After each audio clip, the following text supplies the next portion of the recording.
In the UK, there's burglary every 45 seconds. Been broken into, like there's house broken into, there's car pinched. Then gone in our bedroom and everything's all over the floor and taken all my jewellery. I've just come down from bed. Things are all over the house. But right across Britain, committed police forces are leading the battle to stop the thieves in their tracks. Police, come and open the door, otherwise entry's going to have to be forced. For the victims of these crimes, it can take months or even years to overcome the trauma. It's getting to me now. Yeah, last night I just sort of felt it was almost as if it hadn't happened. It was very surreal. But in this series, we're about to show them and you how we can all fight back against the burglars. This is Crime Scene Rescue. On today's show, we meet Heidi, who's had a desperate year after battling cancer. And now, she's been burgled. I'm having chemotherapy at the moment, so you can imagine. And you kind of think, you know, I've worked hard. It's not like they were, you know, in their presence, and I could never get those back now, will I? But my army of helpers have pulled out all the stops to turn things around. I'd like to say thank you very much to you for all your help. You know, it's been a process, and I don't think it would have been as easily done if it hadn't been for you. And whilst I work hard to improve Heidi's security, I also join the police as they go on the offensive. With every burglary costing the taxpayer around £4,000, this force is going all out to catch the thieves using everything at their disposal.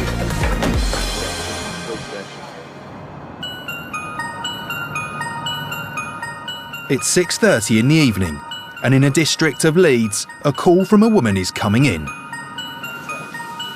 West Yorkshire Police, what's your emergency? I've been burgled. I've just come home from work and they forced my door at the back. I mean, they haven't taken my laptop or telly or anything like that. They've just gone upstairs and they've taken my jewellery. After returning from a long day at work, Heidi discovered that thieves have stolen treasured items from her house. We just had a call. There's a burglary that's happened at this address. We know very little about it, which is often the case. There's one officer on scene, so let's have a chat. Tell me what happened today. I've come home from work and I've walked in and the door is open here. I thought that's strange, and I've noticed that my conservatory door is ajar. My laptop is still here.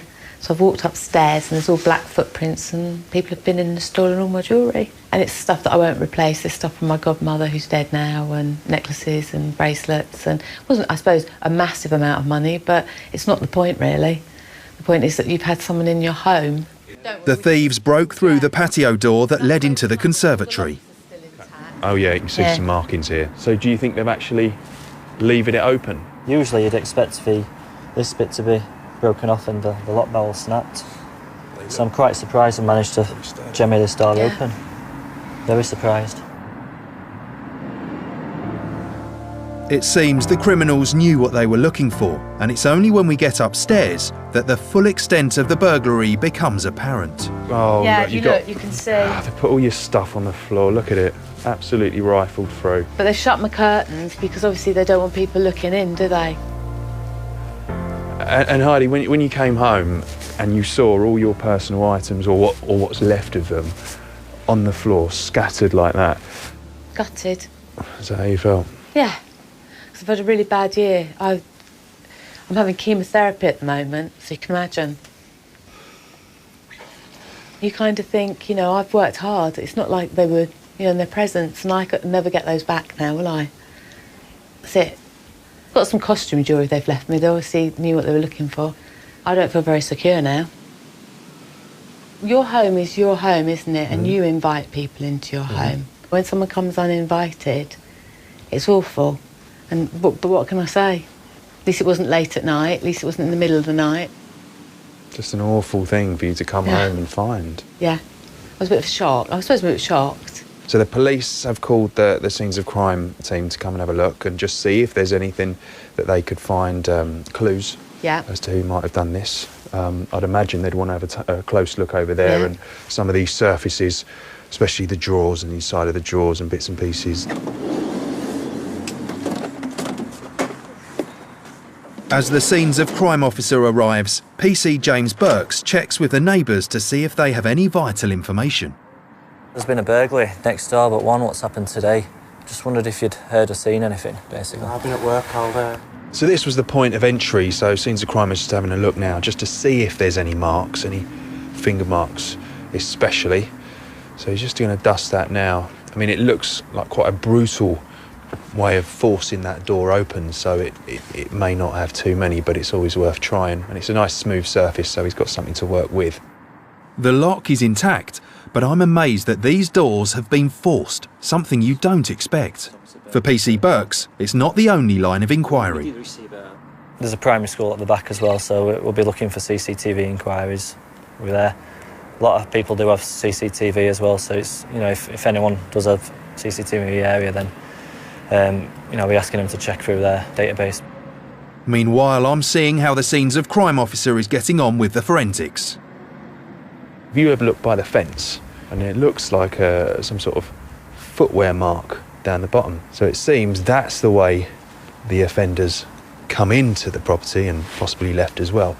But what he's doing now is just seeing if he can find out where he's gone from this point and trying to find if he can see an escape route. For Heidi, the end of a long working day has become every homeowner's worst nightmare. I want to see what I can do to help. It's awful what's happened. I can't imagine to know what's going through your mind right now. I mean, jewellery can be replaced, but your security and how you feel about your home, that security fit, that takes a while to come back again. I want to know if there's anything we can do to help you and make this place more secure. You do seem to have a lot going for this property to make it quite secure. However, they've still got in. There wasn't a burglar alarm present. In your cul-de-sac, there are an awful lot of burglar alarms, and from my time in the police, I do know that it's very often an opportunist crime, and they tend to look for the easy target. Now, if I was walking down the cul-de-sac and I saw that there's burglar alarms on every other house except one, obviously I'm probably going to target the one that doesn't have one.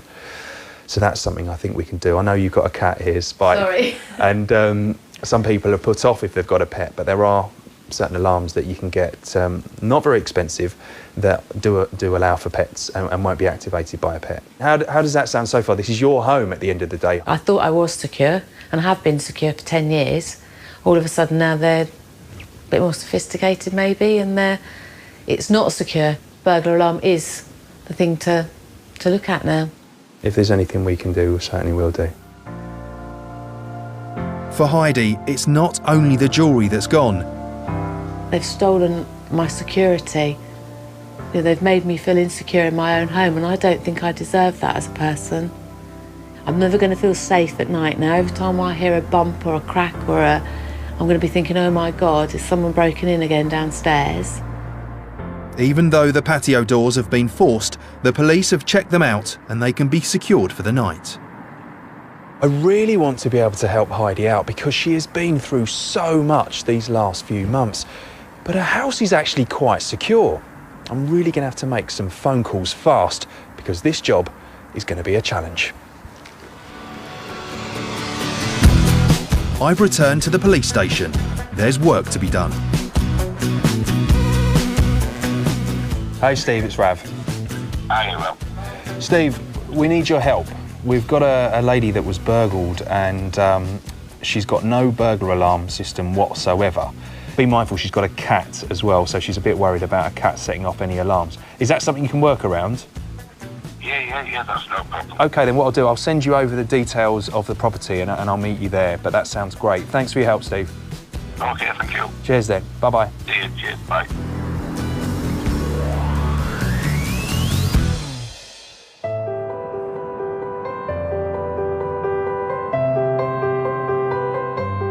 It's early morning in Leeds, and I'm paying a return visit to Heidi.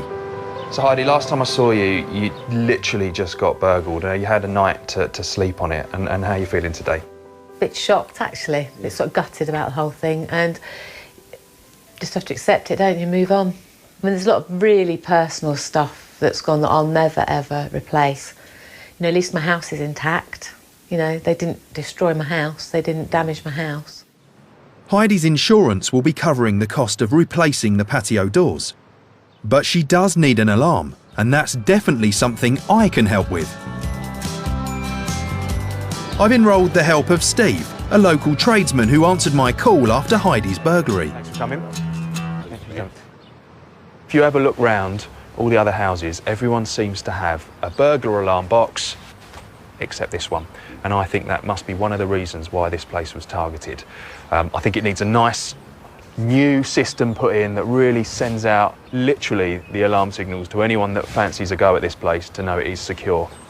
Now, obviously, a lot of people are put off with alarms because they go in, it starts making a noise, they've got to go and put the code into the keypad, and even though it's not a great deal to do, it does put some people off. Is there anything you can do there to help out? Yes, we can have a remote control fob which you can have on a handbag or on a person, and just press the fob and that will switch the system off remotely. Sounds pretty good to me, Steve. Households with less than basic security measures are 6 times more likely to be burgled than homes that have protection, like an alarm.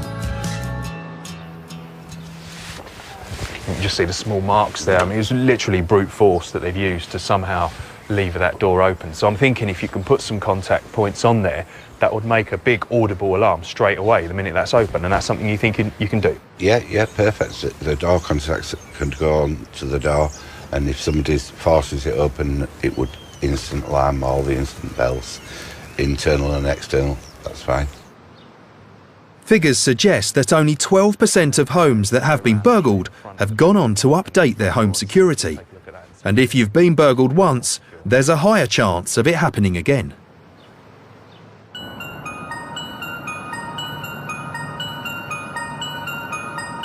Homeowners like Heidi face the distress of losing their precious belongings every day. Right, ladies and gents, make a start on the briefing. Second phase of Operation Annette. While I've been in West Yorkshire, I've been shadowing the police as they wage a war against the burglars. I'm sitting in on a briefing. The police force are about to raid a number of properties in Leeds that are believed to be dealing in stolen goods. It's common for the police to discover the proceeds of several burglaries during these raids.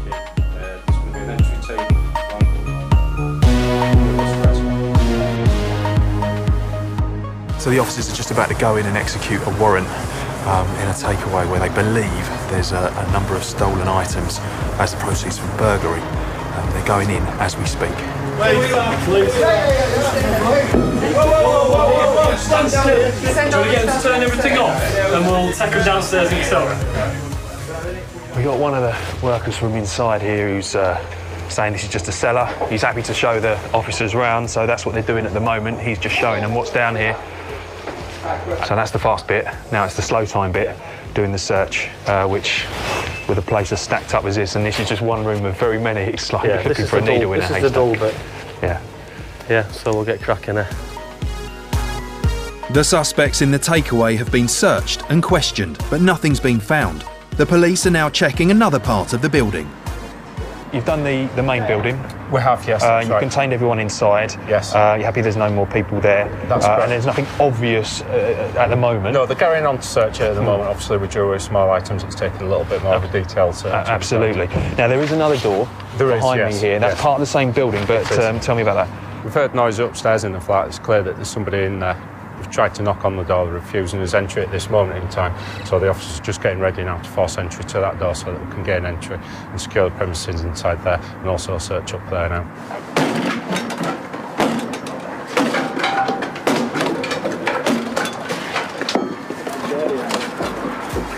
The police are going after more suspects and stolen goods. It looks like it could possibly be student accommodation or a number of bedsits. It seems like 3 or 4 flats or bedsits there. There's another one at the top there. Chris has just been talking to a female, and it sounds like she thinks there might be other people actually in these rooms. While the police are acting on good intelligence, there's no sign of any stolen property as yet.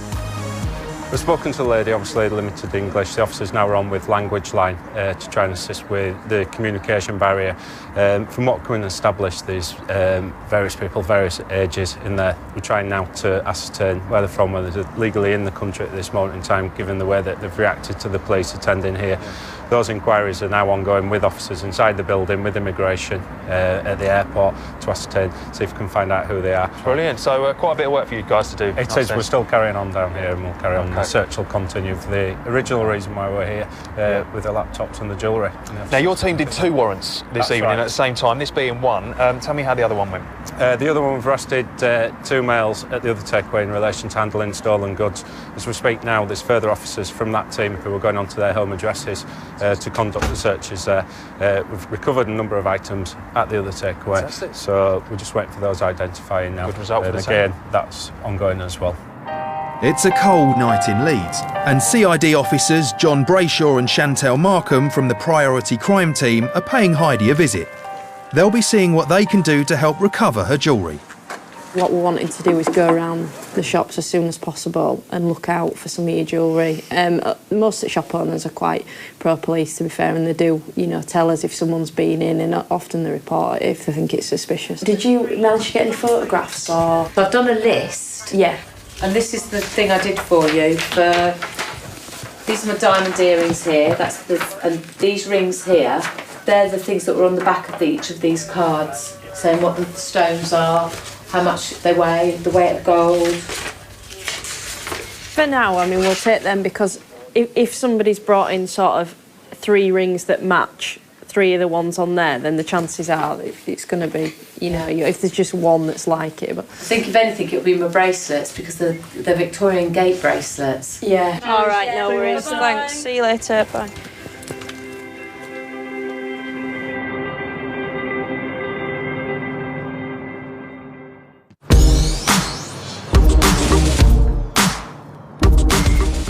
In the neighbourhood around Heidi's home, the police are making house-to-house calls in a bid to maintain a strong presence. It may be that someone comes forward with information. And a few miles away at the station, there's an update from CID officer Chantel Markham.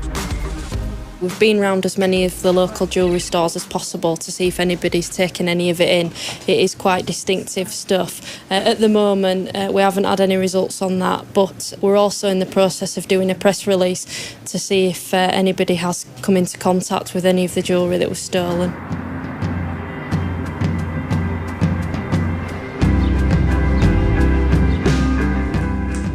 Hard-working Heidi has had a torrid few months. She's enduring chemotherapy treatment after battling cancer. And being burgled has left her feeling vulnerable at home. It's time to make her feel safe and secure again. And Steve and colleague Richard have started to fit the new alarm system.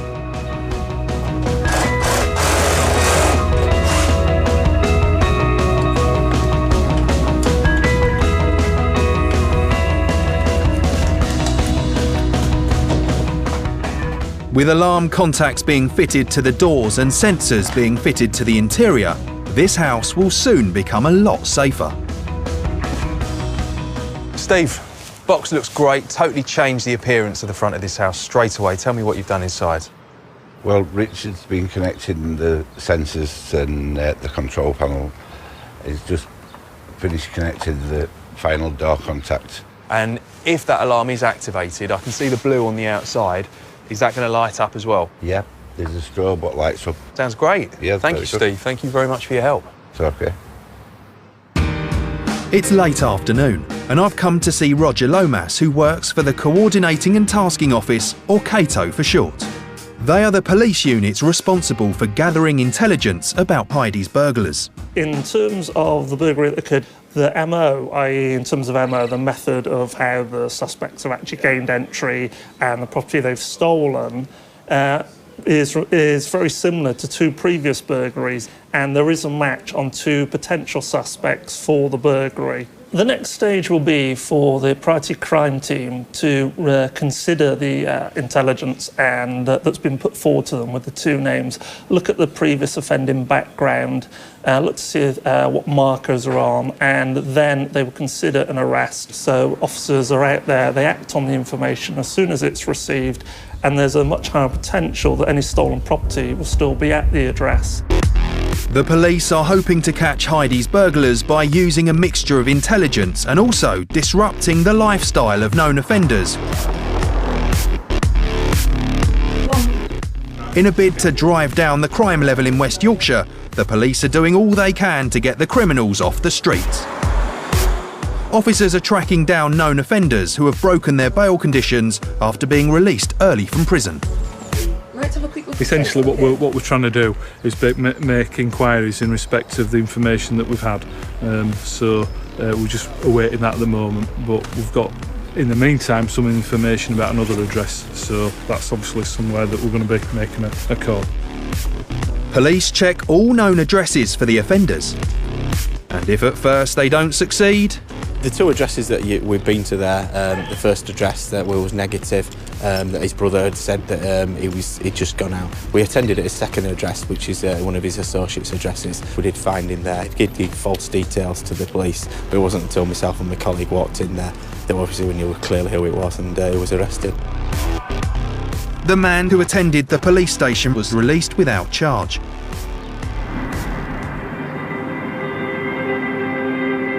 So far, there's no joy finding Heidi's burglars. However, on the night of the break-in, the scenes of crime officer did find fingerprints and a footprint in the garden. And this forensic analysis often plays a crucial role in police investigations. The scenes of crime officers are always quickly on hand to gather evidence before it's disturbed. Fundamentally, what they're actually doing is trying to put themselves in the mind of the burglar, and when they're looking at the scene, thinking whereabouts that offender will have been, what they will have touched, and where they may have left evidence for us, hopefully, to recover. They will be looking for evidence which could be visible, or, on the other hand, may be invisible to the naked eye. Potentially looking for fingerprints, looking for footwear marks, looking for DNA. In Heidi's case, the fingerprints found on the patio doors offer a unique clue to the identity of the burglar. Incredibly, every single fingerprint is one of a kind. Scenes of crime officer Sally Smith shows us how the evidence is collected. So just apply this fine powder lightly so that you can see the fingerprints, and there you can see those being developed. Okay, so I'm just going to peel off the fingerprints now.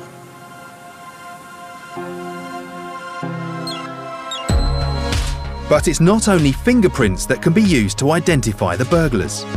Police are increasingly using other forensic evidence, and at Heidi's, they also found a clear footprint in the garden.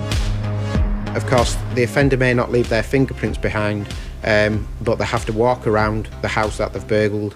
Therefore, we would use all the tools available to us to find that footwear mark left by the offender at the scene. The distinctive imprints left by different designs of footwear are recorded on a vast police database. A footwear mark would enable us to find out the brand or type of shoe. We could then use that to try and link that to other burglaries which might have happened nearby or within the same area. That quite often happens where you'll get a series of burglaries where they've got the same or similar footwear marks, and then you could possibly attribute that to the same person. Once the evidence is collected from the crime scene, it is processed back at the station. Here it's added to a detailed database so it can be cross-referenced with millions of suspects nationwide. That'll go across to our Identification Bureau. They'll have a look at the fingerprint to see if it belongs to anyone who's on our database. If there's someone already in custody for this offence, and they'll be able to look at the fingerprints straight away, so they can look at the fingerprints immediately. Forensic evidence like that found at Heidi's home continues to play a key role in modern police work. In West Yorkshire, we aim to attend 100% of all burglary crimes.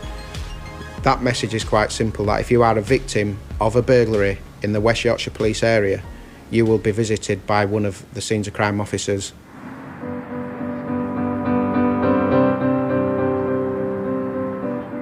Even though Heidi thought her house was safe, burglars still managed to get past the security that was in place to steal her jewellery. These were precious items that can never be replaced. It's been a traumatic few months, and I really wanted to help.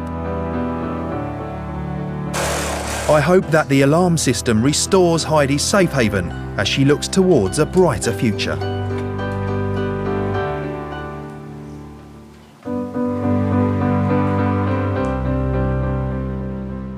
And as the security work is coming to an end, I'm back to see how she feels now. The alarm box is all out of the front, and I've had a look, and I'm really impressed actually. I think it makes a big, big difference. Do you want to take a look yourself? Yes, please. Yeah, let's go and have a look. Thank you. So Heidi, here we are at the front of your house. You've got your brand new alarm box there. Now this is up and running, it's really going to make a difference. You can set the alarm off yourself. If you did feel panicked in there, you can press a button, the alarms will all sound. Yeah. That blue light up there is going to flash, it's going to scare anyone off, it's going to alert your neighbours, which is it's a good thing because you've got a nice tight-knit community around here, haven't you? Yeah, we have, yeah. And you can actually... If the alarm was going to go off, we'd all come out and have a look. Yeah, of course we would. Which is really nice. So hopefully that's just a small thing that we can do for you to make you feel a little bit better after the horrible thing that happened to you.